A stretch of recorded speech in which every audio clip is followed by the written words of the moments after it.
आप देख रहे हैं समाचार एजेंसी ऑफ इंडिया में साइन न्यूज।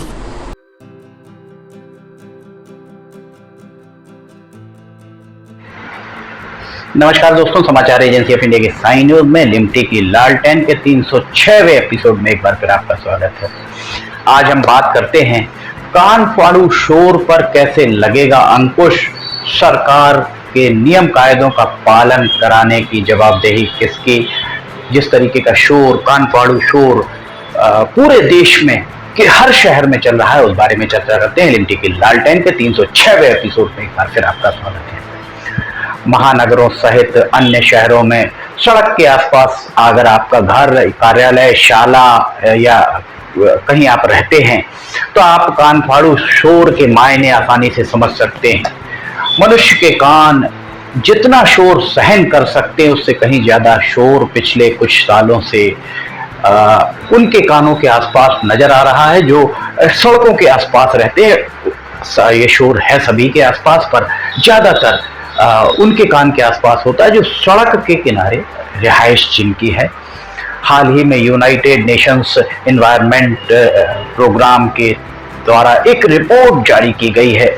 यूएनईपी के द्वारा विश्व के प्रदूषित शहरों की रैंकिंग जारी की गई है। इसके अनुसार बांग्लादेश का ढाका दुनिया का सबसे ज्यादा, तो उत्तर प्रदेश का रामगंगा नदी के तट पर बसा मुरादाबाद शहर दुनिया भर में दूसरे नंबर पर सबसे ज्यादा ध्वनि प्रदूषण वाला शहर माना गया है। भारत में मुरादाबाद के बाद कोलकाता, फिर आसनसोल, उसके बाद जयपुर और दिल्ली क्रमशः पहले से 5वें स्थान पर है। मुरादाबाद में ध्वनि प्रदूषण देश में सबसे ज्यादा है। मुरादाबाद उत्तर प्रदेश का एक शहर माना जाता है। ये दुनिया के उन शीर्ष 8 शहरों की फेहरिस्त में शामिल है जहां ध्वनि प्रदूषण अर्थात शोर का औसत 100 डेसिबल से ज्यादा पहुंच रहा है।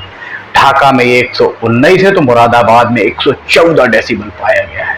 कोलकाता और आसनसोल में 89 डेसिबल, जयपुर में ये 84 डेसिबल, तो दिल्ली में ये 83 डेसिबल पाया गया है।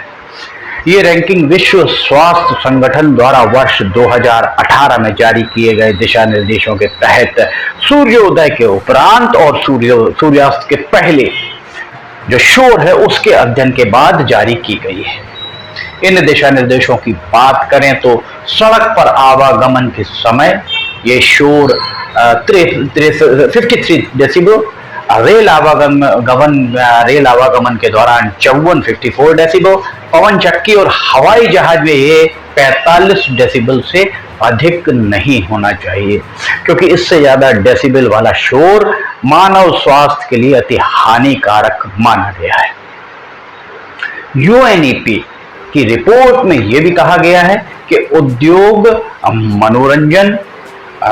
जो मनोरंजन वाली गतिविधियां हैं, मशीनरी, यातायात के साधन आदि गतिविधियों में शोर के स्रोत में आने वाला जो लोग हैं, आने पर उन लोगों का शारीरिक और मानसिक स्तर पर विकास भी अवरुद्ध होता है और उनके शारीरिक और मानसिक स्तर पर ये नकारात्मक प्रभाव भी डालते हैं। जानकारों की माने तो 70 डेसिबल से ज्यादा साउंड फ्रीक्वेंसी को सेहत के लिए बहुत नुकसानदेह माना गया है। WHO विश्व स्वास्थ्य संगठन के द्वारा 1999 में जो गाइडलाइन जारी की गई थी उसके अनुसार रिहायशी क्षेत्रों के लिए 55 डेसिबल से ज्यादा शोर को प्रतिबंधित किया गया था। जानकारी ये भी बताते हैं कि 85 डेसिबल या इससे अधिक आवृत्ति वाला शोर आपके कानों को नुकसान पहुंचा सकता है। वैसे भी चिकित्सकों का मानना है कि तेज आवाज वाले शोर के संपर्क में आने पर हाई ब्लड प्रेशर, उच्च रक्तचाप, हार्ट डिसीजेज, हृदय रोग का खतरा बहुत अधिक हो जाता है।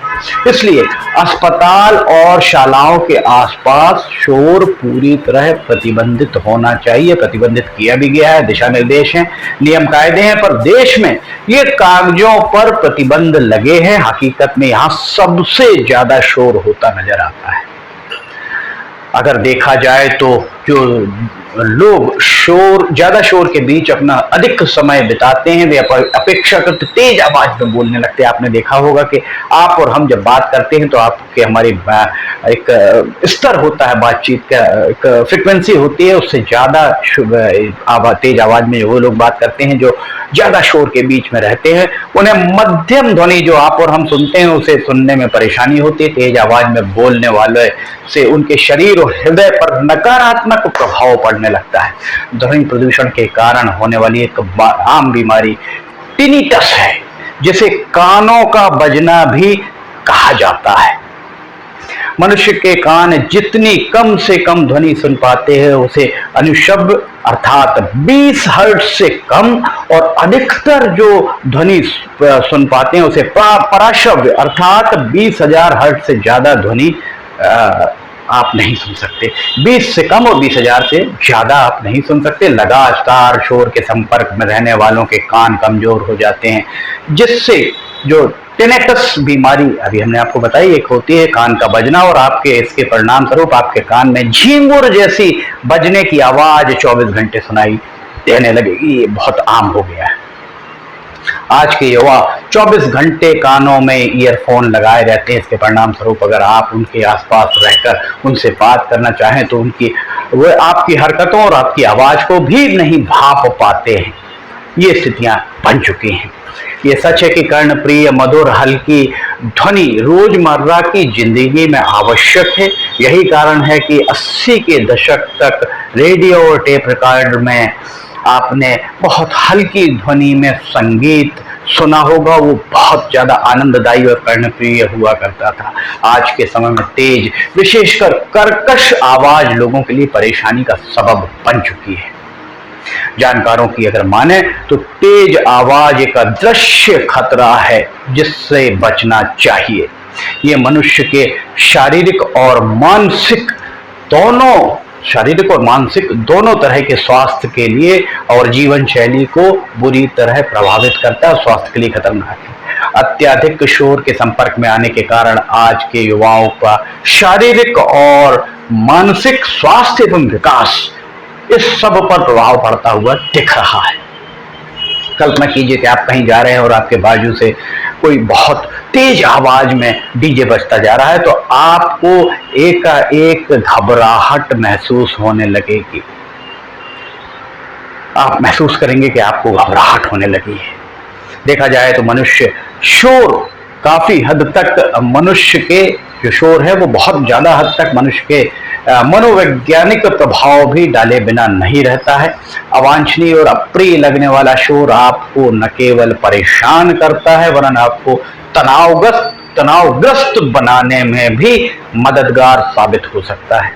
इससे आपकी नींद में खलल पड़ सकता है। अगर आपकी नींद पूरी नहीं हुई तो आपका स्वास्थ्य प्रभावित हुए बिना नहीं रह पाएगा।